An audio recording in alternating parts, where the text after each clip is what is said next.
kita masuki yang lebih dalam lagi. Pertanyaan kita, jikalau manusia dicipta oleh Tuhan dalam keadaan yang begitu sangat unik, begitu sangat spesial, begitu memiliki banyak kemampuan, tapi pertanyaannya, mengapa manusia bisa jatuh dalam dosa? Jikalau kita adalah ciptaan Tuhan yang mulia, kenapa Allah dalam kebebasannya, kenapa Allah dalam kedaulatannya tidak memprotek kita, sehingga iblis tidak bisa menyentuh kita, tidak bisa mempengaruhi kita, karena kita disebut anak kesayangan Tuhan. Nah, di sini kita baru belajar, saudara, bagaimana manusia ketika dicipta, Tuhan kasih kebebasan. Tuhan sedang menguji manusia di Taman Eden untuk bisa merefleksikan mandat kerjanya, mandat ketaatannya dengan benar di hadapan Tuhan. Dan kita tahu, iblis diizinkan Tuhan bagaimana tetap bisa ada dalam situasi dan kondisi pada saat itu. Sehingga kita bisa melihat bahwa iblis memakai ular untuk bagaimana menggoda, mencobai Hawa terlebih dahulu. Setelah Hawa jatuh dalam dosa, Hawa akhirnya mempengaruhi Adam, dan akhirnya Adam dan Hawa jatuh dalam dosa. Nah, di sini kita melihat iblis memiliki kebebasan tidak netral. Apa artinya? Artinya, iblis, malaikat yang dicipta oleh Tuhan jatuh dalam dosa, tidak mungkin dia bisa pro kepada Tuhan. Tidak mungkin dia bisa pro terhadap hamba-hamba Tuhan. Tidak mungkin iblis bisa pro mendukung rancangan kerajaan Allah. Tidak mungkin. Karena itulah dengan jelas dikatakan kebebasan iblis itu tidak netral. Sehingga di dalam bagian ini, saudara, seluruh upaya, seluruh usaha, seluruh tujuannya yang pernah digagalkan oleh Tuhan, maka sekarang dia coba pakai manusia, Adam dan Hawa, manusia yang pertama, untuk bagaimana menjatuhkan manusia. Yohanes 8 ayat 44, Roma 16 ayat 20, 2 Korintus 11 ayat 3, Wahyu 12 ayat 9 dengan jelas mengatakan, iblis adalah bapa penipu. Dia senantiasa mencobai akan siapapun juga, dengan tujuan supaya dia menghancurkan nilai karakter kita dalam image of God. Dia akan menghancurkan nilai daripada hidup kita yang punya damai. Dia akan menghancurkan hidup kita yang punya nilai sukacita. Dia akan menghancurkan hidup kita yang harus menggenapkan kehendak Tuhan. Jadi jelas sekali bagian ini, baru saudara nanti catat saja, jelas mengatakan kita tidak boleh main-main dengan iblis. Maka di dalam doa Bapa kami, yaitu doa orang percaya, kita berdoa janganlah bawa kami kepada pencobaan. Allah tidak mencobai siapapun juga. Iblis mencobai kita. Kita bisa jatuh karena juga pertama keinginan kita. Dan juga bukan semata-mata setelah kita jatuh dalam dosa, kita berdosa semua karena iblis, tidak. Bisa juga karena keinginan kita yang berbuah kejahatan. Nah, di sini kita melihat bagaimana dia cara mencobai Adam dan Hawa. Nah, kita melihat bagaimana ketika dia mencobai, dia menanamkan kecurigaan dan janji-janji yang semu. Ada 3 inti. Bagaimana Adam dan Hawa ditanamkan supaya mau memiliki kekuasaan. Setelah itu mau memiliki hidup yang kekal. Setelah itu mau memiliki pengetahuan. 3. Makan saja, nanti kamu seperti Tuhan. Kamu bisa tahu mana namanya kebenaran, mana pengetahuan yang baik dan yang jahat, dan kamu tidak akan mati. Jadi kalau kita rangkum di sini, saudara, iblis menanamkan kecurigaan supaya Adam dan Hawa itu tidak percaya kepada Allah 100%. Dan dia harus menanamkan kecurigaan untuk dia berani melawan Tuhan. Di mana Tuhan sudah kasih perintah kepada Adam dan Hawa, semua pohon dalam taman ini boleh kamu makan. Ya, boleh kamu makan. Tapi dibilang pohon pengetahuan, ya pohon pengetahuan. Ya, jadi pentingnya manusia memiliki aspek knowledge. Pohon pengetahuan yang baik dan jahat itu tidak boleh kamu makan. Bebas, tapi terbatas. Dan ini saudara dicurigai, ditanamkan. Makan saja, nanti kamu seperti Tuhan. Makan saja, nanti kamu tahu pengetahuan mana baik dan jahat. Makan saja, nanti kamu tidak akan mati. Dengan jelas Alkitab mengatakan, sekali engkau sentuh, sudah mati. Jadi dikasih janji semu. Nah, di dalam bagian ini hati-hati. Toko marketing yang paling hebat, yang bisa merubah manusia dalam sekejap adalah iblis. Bukan berarti kita adalah orang-orang ahli marketing, bisa membuat orang tadi tidak menarik terhadap barang, ketemu kita, sampai kita bisa pengaruhi, sampai tertarik, menarik, sampai mengambil keputusan, berani beli, berarti kita mengatakan kita punya bakat iblis. Bukan, itu lain lagi, Sur. Tapi kalau kita sampai menipu marketingnya, mengatakan yang tidak benar, memalsukan satu fakta, nah itu baru kita spirit setan. Maka seorang marketing itu harus jujur, harus lurus, harus bisa mengatakan sesuatu yang benar dan bersifat faktual. Nah di sini kita lihat, kembali lagi, iblis kebebasannya tidak netral. Tapi manusia kebebasannya netral. Sehingga dia bisa dicobai. Dia bisa diajak komunikasi. Dan iblis memakai ular sebagai alat. Jangan lagi berkata ya, bahwa semua ular itu adalah setan. Itu konsep yang salah. Ular itu ciptaan Tuhan. Dia diperalat. Ya. Maka jangan bilang kalau kita akhirnya melihat orang piara ular, ada ular di pohon, di mana, maka pohonnya ditebang, kenapa? Pohon ini menjadi ada penghuninya. Ya benar, penghuninya ular, tetapi bukan berarti setan hadir di pohon itu. Ya. Nah, jadi dalam bagian ini kita perlu sedikit tahu bahwa ular hanya diperalat. Dan saat itulah berbicara dengan Adam dan Hawa. Jadi dalam kebebasan yang netral inilah, Tuhan sedang menguji Adam dan Hawa. Ya, saya ulangi. Tuhan memberikan aspek free will, aspek kebebasan yang terbatas. Tetapi dalamnya punya nilai kebebasannya netral, sehingga dia bisa menentukan di dalam setiap keputusannya, di dalam kebebasan dia. Nah, dalam bagian inilah iblis memanfaatkan situasi itu. Maka jelas sekali, ketika manusia dicipta memiliki aspek mind, intelektualitas. Di sini kita lihat, dikatakan oleh iblis, makan saja buah itu. Nah di sini saudara menyingkapkan akan ketidakpercayaan dan kesombongan. Jadi pintar sekali iblis, hai Hawa, makan saja buah pengetahuan yang baik dan jahat itu. Makan saja. Kamu akan seperti Tuhan. Kamu tidak akan mati. Ya. Jadi seolah-olah ketika Tuhan sudah kasih perintah melalui Adam, Adam beritahu kepada Hawa, dan itu mungkin tidak diingatkan terus, sehingga dengan jelas dikatakan tidak boleh kompromi. Jadi dalam bagian inilah saudara, Hawa kompromi.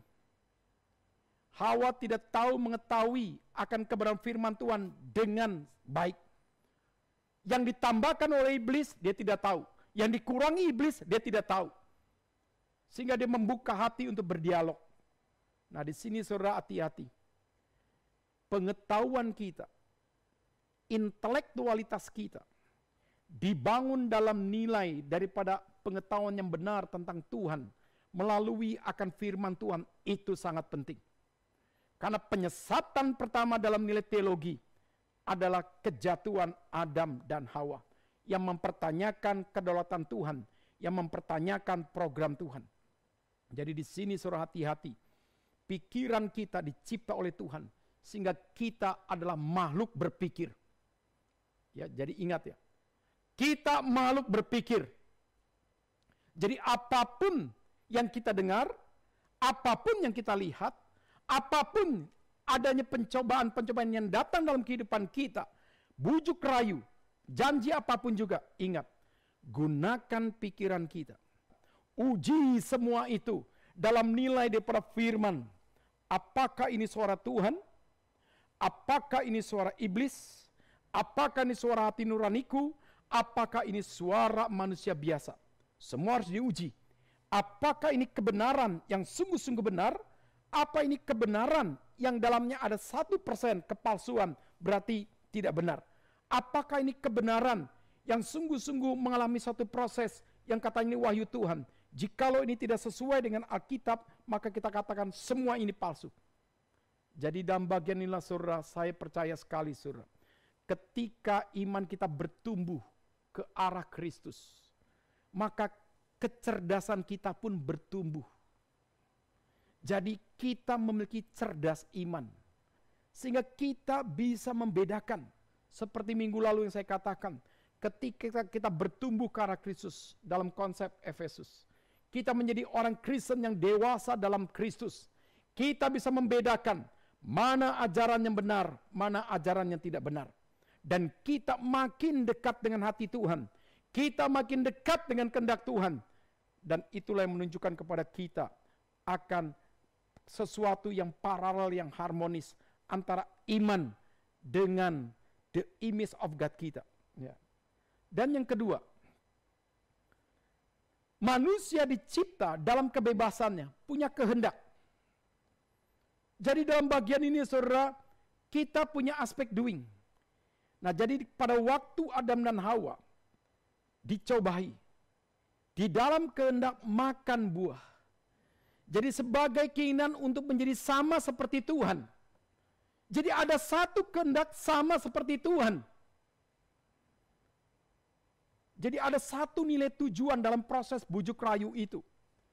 Ada satu target yang dia mau sama seperti Tuhan, kehendak dia di depan. Jadi di sini hati-hati ya. Setan menggarap dulu cara berpikir kita. Dia menanamkan titik-titik kelemahan kita, paradigma kita. Struktur berpikir kita yang lemah, pengetahuan kita yang masih kosong. Dia akan rayu, dia akan ubah pikiran kita. Setelah itu, dia akan membentuk satu nilai kehendak yang akhirnya membuat kita punya nilai kebulatan hati untuk mengambil keputusan itu. Untuk mengambil tindakan itu. Untuk kita berani berbuat itu. Ada sesuatu yang mau kita capai yang sifatnya adalah pelanggaran. Ya. Dan di situ kita lihat saudara, will ini akhirnya menunjukkan kepada kita manusia jatuh di dalam dosa. Dan yang ketiga, manusia punya perasaan. Manusia punya emosi. Kita makhluk berpikir, kita makhluk yang juga bisa merasakan, menikmati Tuhan, berespon terhadap segala sesuatu yang terjadi. Dan kita makhluk yang bisa minta maaf. Kita makhluk yang bisa empati. Kita makhluk yang bisa mengambil satu nilai solusi dalam pendekatan yang benar. Karena kita adalah makhluk yang punya aspek emosi. Sehingga kita bisa memakai afeksi. Nah di dalam bagian ini, di dalam afeksi ini, sebagai suatu kepuasan yang tidak suci dalam memakan buah yang terlarang itu. Jadi Adam, Hawa, dipengaruhi untuk memakan buah itu. Buah itu warnanya indah. Dan buah itu begitu sangat menarik. Kalau engkau makan, kamu seperti Tuhan. Kamu memiliki kekuasaan seperti Tuhan. Kamu memiliki hidup kekal sama seperti Tuhan. Kamu memiliki pengetahuan yang baik dan jahat seperti Tuhan. Makan saja. Seolah-olah kita ingin dibawa, ditarik satu afeksi kita kepada kepuasan yang tidak suci. Hati-hati. Segala sesuatu yang instan, segala sesuatu yang mau cepat, itu bukan program Tuhan. Itu program iblis. Tuhan punya satu nilai proses. Untuk kita menikmati dalam proses ada perjuangan, ada ketekunan, ada pengorbanan, ada nilai pembentukan. Sehingga kenapa Tuhan ingin menjadikan setiap tokoh-tokoh dalam Alkitab, semua ada proses, tidak ada yang instan. Daud ingin menjadi raja, ada proses. Bagaimana dia harus menjadi gembala kambing domba. Ada proses. Bagaimana dia harus menyatakan dia sebagai orang pemberani yang memiliki keberanian yang suci, emosi yang suci, yang benar di mata Tuhan. Ada proses yang dipersalahkan. Yusuf pun demikian. Ketika dia ingin menjadi orang yang penting di Mesir, dia pun mengalami proses. Ada waktunya dia harus diuji dalam nilai ketaatan dia, dalam nilai pengertian dia tentang kedaulatan Tuhan. Sehingga pada waktu dia dipisahkan oleh Yakub dan adiknya daripada Binyamin, oleh kakaknya dia dijual ke Potifar, sampai dia rela menjadi pembantu rumah tangga, dia difitnah masuk penjara, tetap berlaku baik, dan dia tidak melakukan dosa. Apa yang dikatakan Alkitab, apapun yang diperbuat Yusuf selalu berhasil. Kenapa? Karena the presence of God. Apapun yang dilakukan Daud berhasil. Karena apa? Karena ada aspek the presence of God.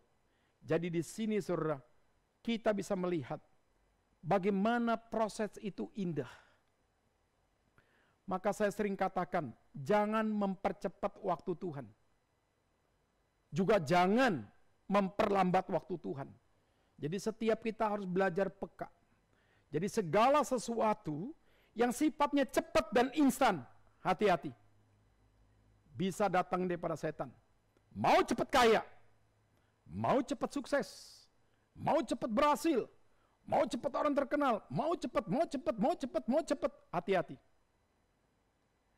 Engkau hanya ingin mencapai kepuasan. Di dalamnya bisa mengandung satu kesombongan dirimu. Itu adalah dosa. Nah, di dalam bagian ini kita melihat bagaimana manusia jatuh dalam dosa. Iblis adalah bapa segala penipu.